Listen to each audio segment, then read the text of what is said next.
আমার এসছে 2:30টার সময় বাড়ি থেকে বেরিয়ে এসছে। রাত্রি 2:30টা? হ্যাঁ, দিয়ে 4:20 ট্রেনটা ধরেছে 4:30টার দিকে। দিয়ে এসছে, আমাদের অনেক দূর বাড়ি।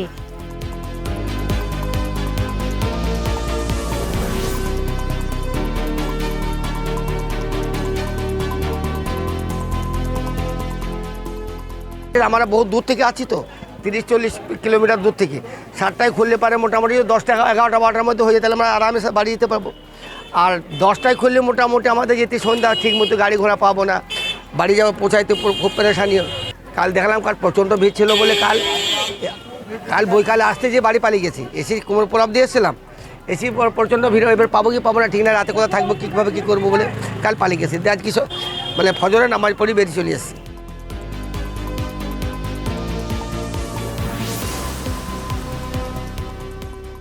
দশটা কথা ছিল, সেটা 7টার সময় করে যেটা খুবই ভালো হলো।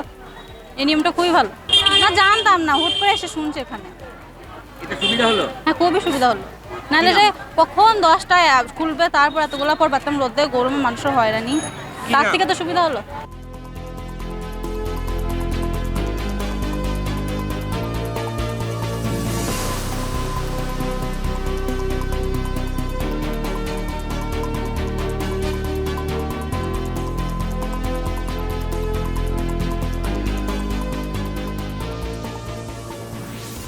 না না, উঠলো না। কতদিন আছেন এখানে? এখানে হয়ে গেছে 40 বছর হয়ে গেছে। আচ্ছা, এখন ট্রাইব্যুনালে ডেকেছে? হ্যাঁ। কতটা সমস্যা হচ্ছে? সমস্যা হচ্ছে আমরা নাম উঠলো, ছেলেকে নাম উঠলো না, আমরা নাম উঠলো না।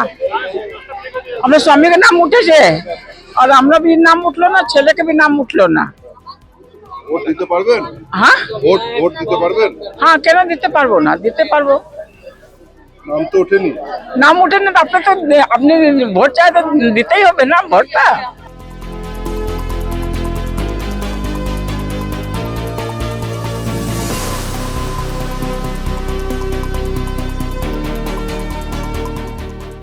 প্রচুর হয়রানি, এবং বারবার হয়রানি হচ্ছে। একবার জমা দিচ্ছি, আবার সেই নামগুলো ডিলিট করে আবার এসেছে, ডিলিট হয়ে গেছে। তাহলে এরকম আসা যায়? আমরা দিন মজুরি লোক, আবার আজকে এসছে, আবার কালকে আসতে হবে। কতদিন আপনি কোথায় বাড়ি? আমার বাড়ি আমরাই। কতদিন আছেন? হ্যাঁ, বহুত দিন থেকে আছে, বাপ দাদা তারপর পরদাদা সবাই আছে। তারপরে নাম ওঠেনি। শুনানিতে ডেকেছিল, তারপর নাম আসেনি। তাহলে এরকম করলে কি করে হবে?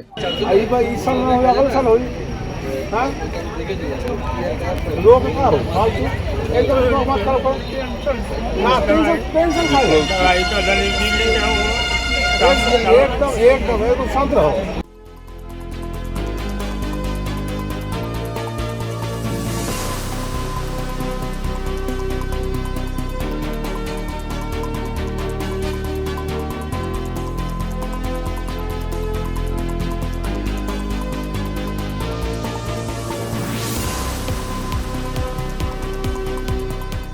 আমাদের যে খসড়া তালিকা থেকে যে বাদ গেছে নাম, আমরা এর আগে দীর্ঘ 15 বছর ভোট দিয়েছে। আমার মিসেস, তার নামটা কেটে গেছে। এর ছোট বোন, তাদের নাম রয়েছে। আরো এর চেয়ে ছোট দুটো, তাদের নাম রয়েছে, অথচ আমার স্ত্রীর নাম আসেনি। আমার বাড়িতে আমরা 8 ভাই, আমার নাম এসছে।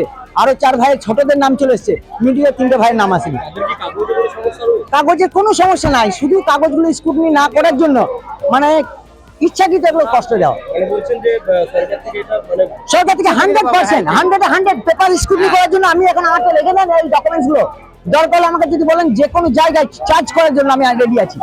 যে ডকুমেন্টস গুলো দিয়েছি এখানে দেওয়া আছে, দরকার এখানে দেখে নিতে পারেন। এই ডকুমেন্টস গুলো আমি যে কোনো সময় আমি হার্ড কপি দেখাবার জন্য আমি প্রস্তুত আছি। একবারে 100% ওকে।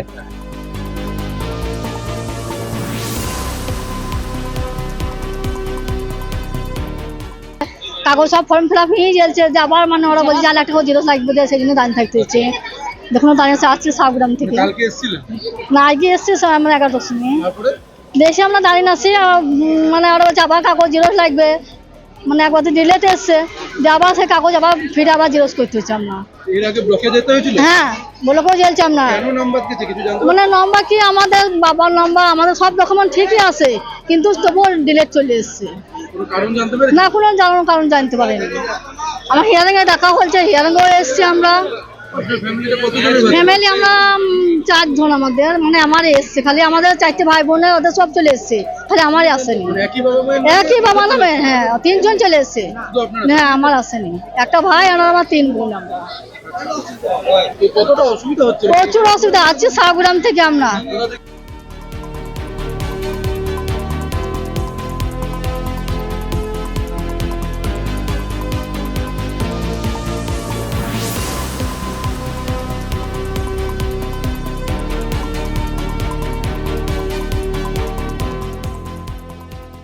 নাম বেরোয়নি 2002 লিস্টে, নাম রাখার জন্য। মানে কত এর আগে ভোট দিয়েছেন আপনি? হ্যাঁ, এরকম ভোট দিয়েছি না নয়। আপনার পরিবারে কতজন নাম বাদ গেছে? আমার পরিবার 2 জন ভাবছি, একজন উঠেছে একজন উঠে, এক ভাইয়ের উঠেছে এক ভাইয়ের উঠেছে। আজ কি জন্য এসেছে? ওই নাম উঠানোর জন্য এসছে ভাই।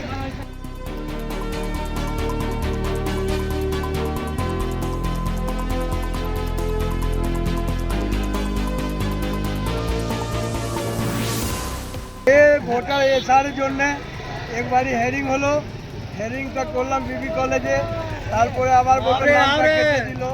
হ্যাঁ, 32 বছর ধরে ভোট দিচ্ছি, বাড়ি আছে, ঘর আছে, সব কিছু আছে, ইলেকট্রিক আছে, কর্পোরেশন ট্যাক্স আছে, তারপরেও লাইনটা ভোটার থেকে নাম কেটে দিচ্ছে। আজকে কি শুনানি আছে? শুনানি না, বললো ডিএম অফিসে আবার ফার্ম ভরতে হবে, ভোট তো এবছরে দিতে পাবে না, পরে হচ্ছে।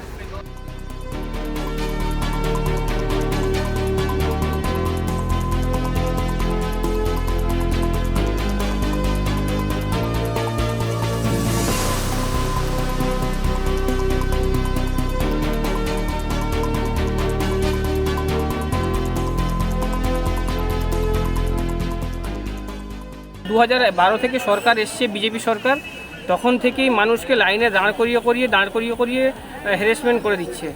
কখনো গ্যাসের লাইনে, কখনো ভোটারের লাইনে, কখনো এসআইয়ের লাইনে, কখনো ভ্যাকসিনের লাইনে, আর এখন এই নিজের নাগরিকত্বকে প্রমাণ করার জন্য আবার লাইনে দাঁড়া করতে হচ্ছে। আমার মায়ের হয়ে গেছে, আমার দাদাদের হয়ে গেছে, আমার ডিলিট হয়ে গেছে। আমার মায়ের যদি আমি সন্তান হই, তাহলে আমার দাদাও আমার মায়ের সন্তান, দাদার হয়ে গেছে, কিন্তু আমার ডিলিট হয়ে গেছে। তাহলে আমি কি আসমান থেকে বললাম? আমি একে আমার বাবার সন্তান নয়? এগুলো আমাদের সব ডকুমেন্টস, বৈধ ডকুমেন্টস থাকা সত্ত্বেও বারবার কাটছি। যদি নির্বাচন কমিশন বলে থাকে 11টা বৈধর মধ্যে যে কোনো একটা ডকুমেন্টস থাকলেই হবে, তাহলে আমরা 11টার 9টা ডকুমেন্টস বৈধ ডকুমেন্টস দিচ্ছি, তাও কেন কেটে যাচ্ছে? এ প্রশ্ন আমাদের থেকেই যাচ্ছে নির্বাচন কমিশনের কাছে। এর উত্তর কিন্তু আমরা নির্বাচন কমিশনের কাছ থেকে চেয়ে নেব।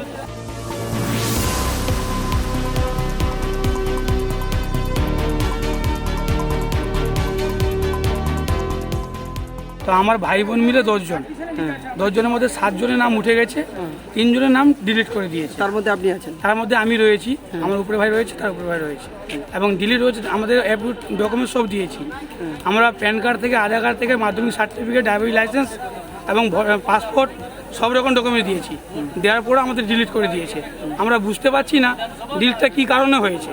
তো আমরা আজকে 7-8 দিন আমরা ডিএম অফিসে ঘুরে ঘুরে, কাল থেকে চালু হয়েছে আমাদের এখানে ট্রাইব্যুনাল ফর্ম জমা নেওয়া। ট্রাইব্যুনালে আবেদন করছেন? হ্যাঁ, অনলাইনে আবেদন করে আজকে আমরা অফলাইনে জমা করতে এসেছি। এবারে ভাই ভোটের লড়াই এই এখানেই দেখবো।